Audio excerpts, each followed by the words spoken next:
It's natural when music becomes popular for many to claim creative ownership. The mariachi is traditionally associated with Jalisco.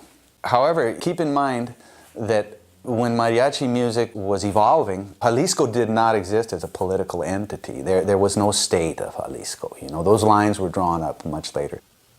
And if you draw a circle around Jalisco, it takes in, 5 or 6 other states.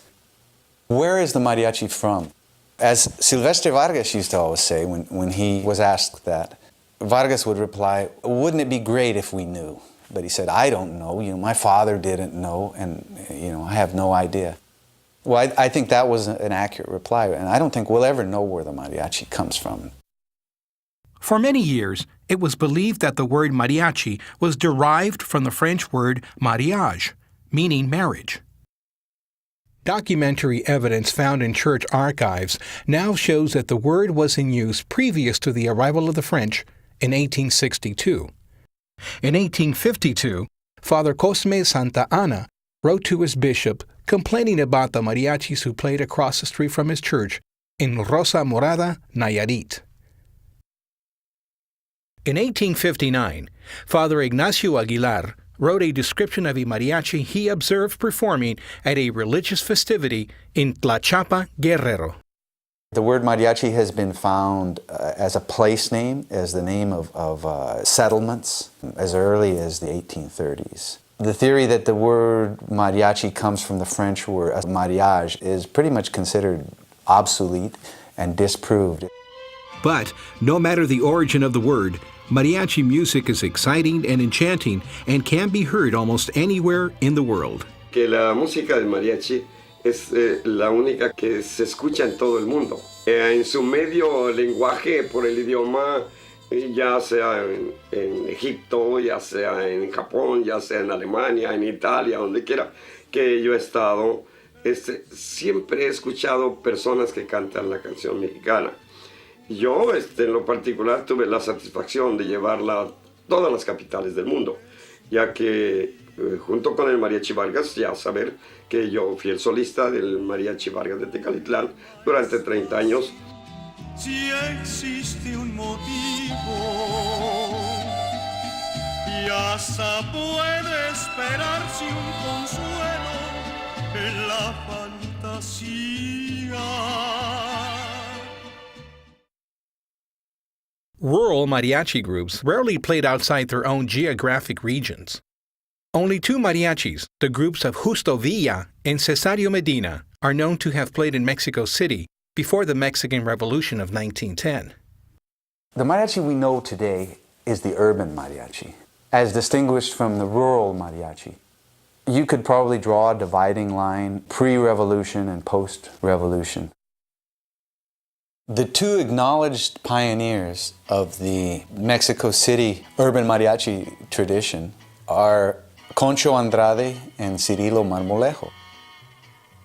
In the mid-20s, a cantina opened up called Salón Tenampa in what's known as Plaza Garibaldi.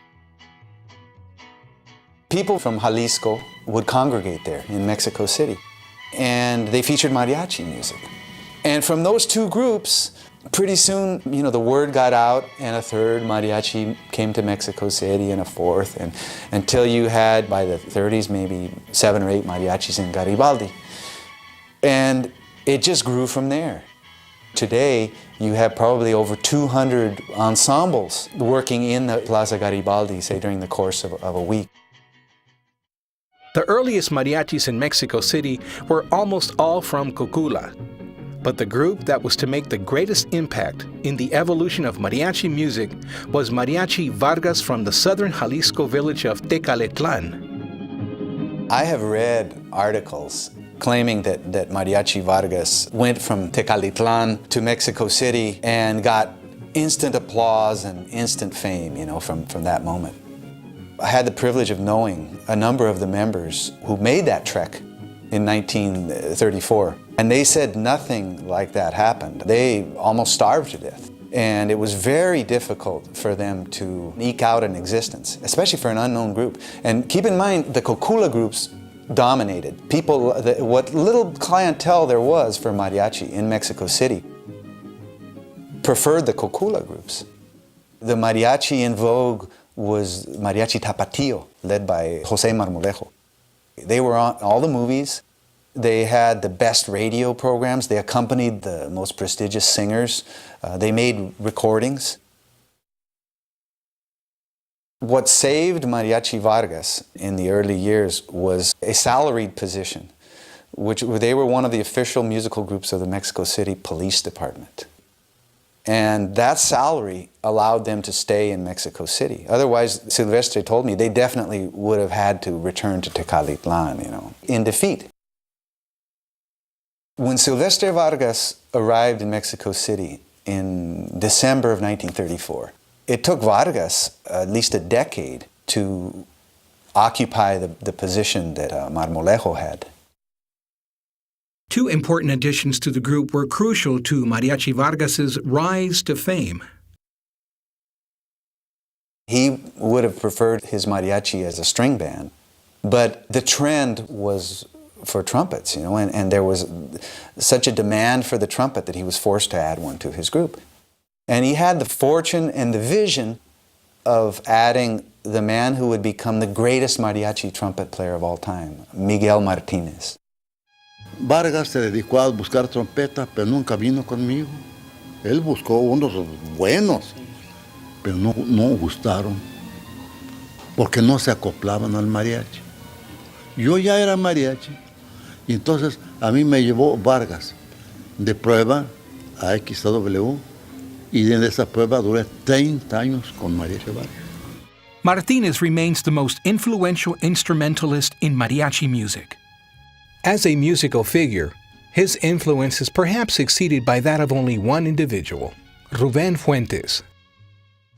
Ruben Fuentes joined Mariachi Vargas in 1944, never having played in a mariachi before in his life. He quickly mastered the mariachi style. Fuentes had been a violinist, pianist, even played the accordion in his father's orchestra in Ciudad Guzman. He was able to take that formal musical training and the mariachi experience and synthesize the two better than anyone had ever done. Some people would say better than anyone to date. Fuentes really set the standard and defined mariachi orchestration, arrangement, and performance practice in the 1950s. When Lazaro Cardenas campaigned to become president of Mexico in 1934, he appropriated the wave of interest in all things Mexican, paintings, crafts, and music that came from the Mexican people. Mariachi musicians began to gain recognition.